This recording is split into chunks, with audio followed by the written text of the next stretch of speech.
திடீர்னு வந்தீங்க, கல்யாணத்துலேருந்து தூக்கிட்டு போனீங்க, அவ்வளோ பேர் துரத்துனாங்க, ஏன் எதுக்குன்னு கேட்க மாட்டியா? எதுக்கு? அப்புறம் அட்வான்டேஜ் எடுத்துக்காதன்வ, தேவையில்ல.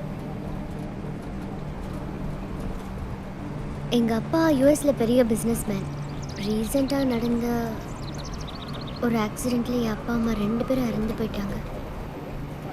எங்கள் அம்மா கூட பிறந்தவங்க என் 2 மாமா ஊத்துக்குழியில் இருக்காங்க. எங்கள் மேலே உயிரியே வச்சுருப்பாங்க. நாங்கள் ஊருக்கு வரனால ஃபெஸ்டிவல் மாதிரி கொண்டாடுவாங்க.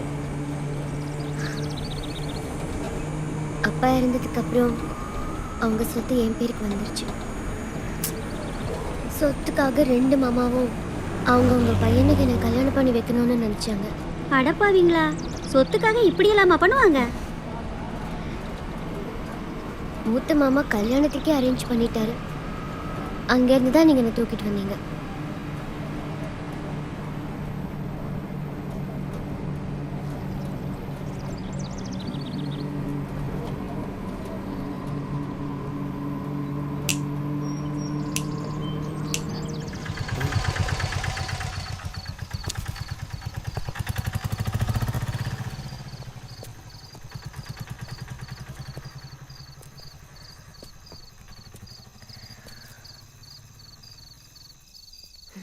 ஓகே சிவா, நான் கிளம்புறேன். தேங்க்ஸ். இல்லை, ஃப்ரெண்டு வீடு வரைக்கும் வந்துட்டு. வேணா சிவா, நீ இவ்வளோ தூரம் எனக்காக வந்ததே பெரிய விஷயம். அவள் வீட்டில் பேரண்ட்ஸ் எல்லாம் இருப்பாங்க, உன்னை யாருன்னு கேட்பாங்க. அதான். சரி, பத்திரமா போ, ஃபோன் பண்ணுறேன். ஓகே, பாய். பாய்.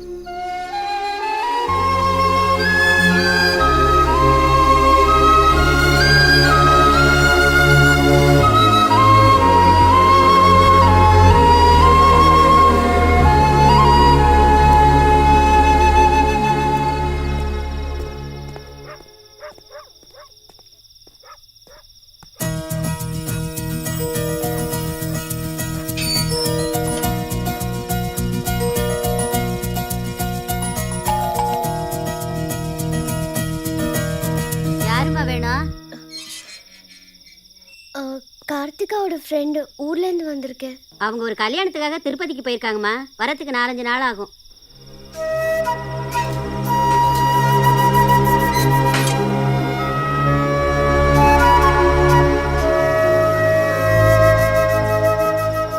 பார்ட்டி செத்தாலும் பார்ட்டி கேறீங்க, ஃபாரின் போனாலும் பார்ட்டி கேறீங்க. நான் மேலடா இதெல்லாம். மச்சான்,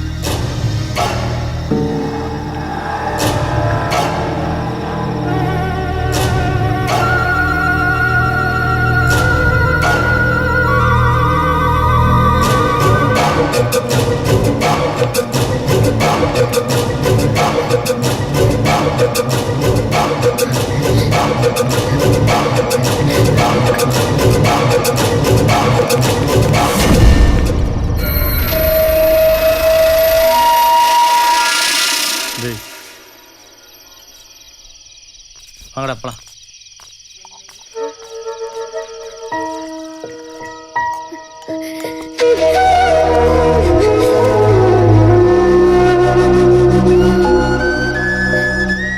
சரி, போயிட்டாங்க. அட்வான்டேஜ் எடுத்துக்காத. அதெல்லாம் ஒன்றும் இல்லை. நீ ஏன் போகல? இங்கே எதுக்கு வெயிட் பண்ணுற? டீ சாப்பிட்றேன். என்னாச்சு? என் ஃப்ரெண்டு வீடு. கார்த்திகா வீட்டில் எல்லாரும் வெளியே போயிட்டாங்க. வரதுக்கு 5 நாள் ஆகுமா? வீட்டுக்கும் போக முடியாது. எனக்கு என்ன பண்ணுறதுனே புரியல. அட்வான்டேஜ் எடுத்துக்கிறேன்னு நினைக்கலன்னா நான் ஒரு ஐடியா சொல்லட்டுமா? ஜானகி, கலைவாணியே என் பேரு எப்படி? உங்களை பத்தி எல்லாம் தெரியும். உயிர் தீயை வளர்த்தேன், வர வேண்டும் வரம் வேண்டும் துடித்தேன் தொழுதே Hello? பல முறை நினைத்தேன் அழுதே உங்க பேரு? I'm Pooja. உனைத்தானே அழைத்தேன் உயிர் தீயை வளர்த்தேன் வர வேண்டும் வரம் பார்த்துட்டியா? நீ சொன்னா ஓகே. வணக்கம் ரகு அங்கிள். என்ன ரகுன்னு சுவாமிஜி மட்டும்தானே கூப்பிட்டு வர? எனக்கு கூட அவர் தான் அங்கிள் அனுப்புனாரு. ஓ, சுவாமிஜி அனுப்பிச்சாரா? ஆமா. அப்படியா? உட்காருமா. இல்ல பரவாயில்ல அங்கிள். இட்ஸ் ஓகே, உட்காருமா. வணக்கம் லக்ஷ்மி ஆண்டி. வணக்கம் சுந்தரி ஆண்டி. ஹாய் சத்யா. ஏய் மஞ்சு கம். ஸ்கூல் போலியா? சாரி, நான் எதுக்கு வந்தேன்னு சொல்ல மறந்துட்டேன். எனக்காக தானே? என் அம்மா அப்பா ஒரு ஆக்சிடென்ட்ல இறந்துட்டாங்க. ஐயோ, லாரி அடிச்சிச்சா? சின்ன வயசுல இருந்தே சுவாமிஜியோட ஆசிரமத்துல தான் வளர்ந்தேன். இப்போ இங்க எனக்கு மெடிக்கல் காலேஜ்ல சீட் கிடைச்சிருக்கு. காலேஜ் ஓப்பன் ஆகிறதுக்கு இன்னும் 10 நாள் ஆகும். அதுக்கு முன்னாடி புக்ஸ், ஹாஸ்டல் எல்லாம் தேடணும். இங்க இருந்தே தேடுங்க, இது உங்க வீடு மாதிரி தான். நானும் உங்களுக்கு ஹெல்ப்பா இருப்பேன். சுவாமிஜி எங்களுக்கெல்லாம் தெய்வம் மாதிரி. நீ எவ்வளவு நாள் இங்க தங்கி இருக்கணுமோ இருந்து உன் வேலையெல்லாம் பார்த்துக்கலாம். சுஜா, ஐயா, இந்த லக்கேஜ் எடுத்து போய் ரூம்ல வைமா. எந்த ரூம்ல வைக்கணும்? பாத்ரூம்ல வை. கேள்வியை பாரு. என் ரூம்ல வை. இல்லம்மா, சிவா ரூம் ஃப்ரீயா இருக்கல்ல, அங்க வை. சரிங்க ஐயா. சிவா யார் uncle? Very very bad person. Behaviour சரியில்லாதனால அங்கிள் வெளியில அனுப்பிச்சிட்டார். ஏய், சும்மா நீ போமா, நீ போய் ஃப்ரெஷ் ஆகு. Thank you uncle.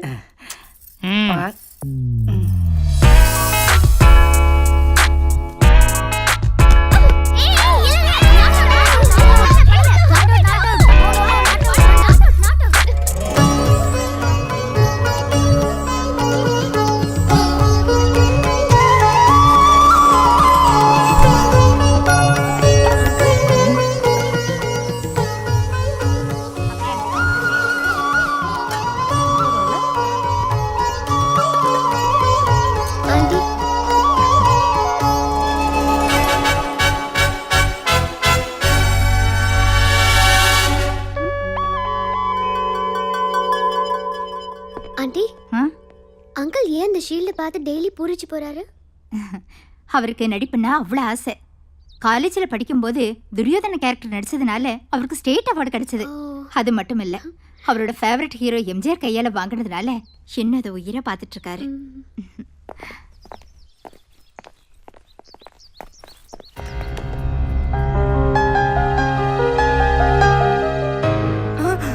இவனா? அவன் எதுக்கு இங்க வந்திருக்கான்னு கேளு. டேய், கேட்கறது காதுல உள்ளல சொல்லு, எதுக்கு இங்க வந்த? பக்கத்து வீட்டுக்கு தான் போனேன்.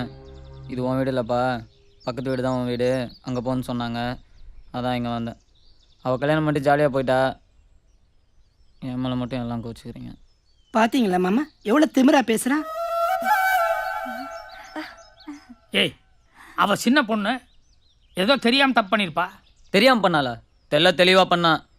லாஸ்ட் மினிட்ல என்கிட்ட வந்து அந்த அசோக் இல்லைன்னா சூசைட் பண்ணிக்குவேன்னு சொன்னால் எனக்கு என்ன பண்ணுறேனே தெரியல. என்னால் முடிஞ்ச ஹெல்ப் பண்ணேன். அவகிட்ட மட்டும் எல்லாம் ஜாலியாக ஃபோனில் பேசுகிறீங்களா? பாத்தீங்களா மாமா எல்லா இன்ஃபர்மேஷனும் கேதர் பண்ணிட்டு தான் வந்திருக்கான். கோவத்தில் பண்ணணும் பார்த்து கூட நிறுத்திட்டீங்க. கையில் காசு இல்லாமல் நான் சரியாக சாப்பிட்றது கூட இல்லை. எப்படி இழைச்சிட்டேன் பார்த்தீங்களா? நீ எப்படா குண்டா இருந்த? அவசரத்துக்கு தண்ணி கூட வாங்க முடியல. நோட் பண்ணீங்களா? தண்ணி கூட அடிக்க ஆரம்பிச்சிட்டான். தண்ணினா நீ அடிக்கிற தண்ணி இல்லை மாமா, மினரல் வாட்டர். ஏதோ டேவிட் இருந்ததுனால இவ்வளோ நாள் மேனேஜ் பண்ணேன். உனக்கு ஹெல்ப் பண்ணது டேவிட் ஒன்றும் கிடையாது. உங்கள் பெரியப்பா தான் மாதம் மாதம் பணம் அனுப்பிச்சு டேவிட்டை கொடுக்க சொன்னார். தெரிஞ்சுக்க. சீரியஸாவா?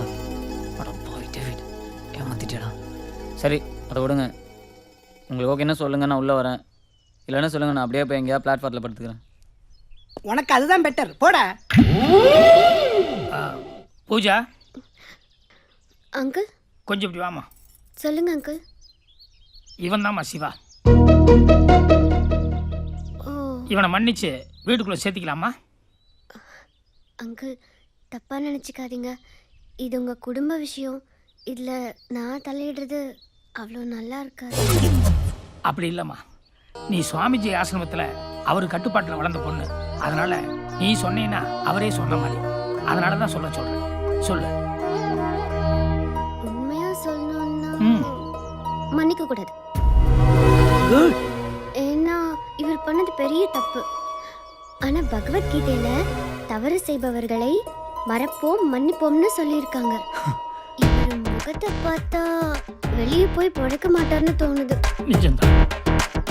அதனால போனா போட்டுன்னு மன்னிச்சு விட்டுடலாம் uncle. நோ, இவ்வளோ சின்ன பொண்ணா இருந்தாலும் எவ்வளோ எவ்வளோ அழகா பேசுது பாரு. நீ சொன்னதுனால அவனை போனா போதுன்னு மன்னிச்சு விட்டுறேன். அவனை உள்ள போக சொல்லிருங்க.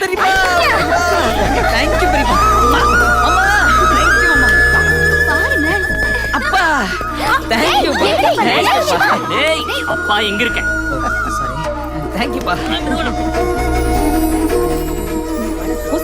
ஆசிரமத்துல இருந்து சுவாமிஜி அனுப்பியிருக்காரு. இவ்வளவு நாள் எங்கடா போன? ஹாஸ்டல்ல இப்படி அழைச்சிட்ட? டயட்ல வந்து முதல்ல சாப்பிடு. இத்தனை நாள் இந்த வீட்டில் எல்லாம் இருந்தா கூட ஏதோ ஒரு சின்ன குறை இருக்கிற மாதிரி ஒரு ஃபீலிங் இருந்தது. இப்போ இவன் வந்ததுக்கப்புறம் அது நிறைவாயிடுச்சு. தப்பு பண்ணது கல்பனாவாக இருந்தால் கூட இவன் பழிய தன் தலையில் தூக்கி போட்டுக்கிட்டான். அடுத்தவங்களுக்கு ஒரு கஷ்டம்னு வந்துட்டா தான் உயிரை கொடுக்க கூட தயாராகிடுவான்.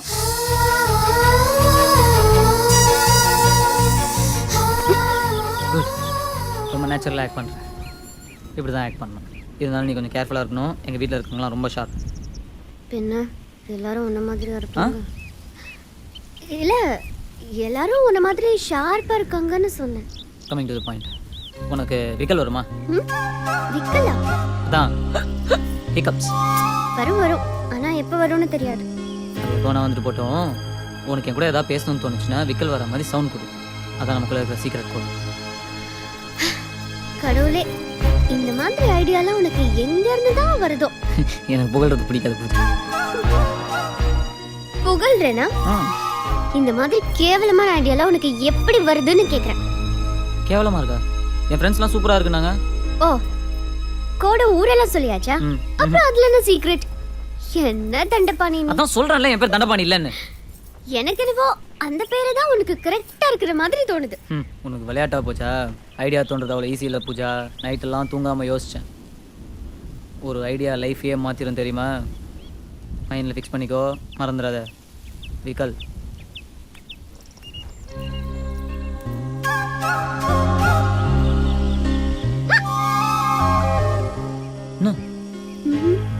டெஸ்டிங். சரி.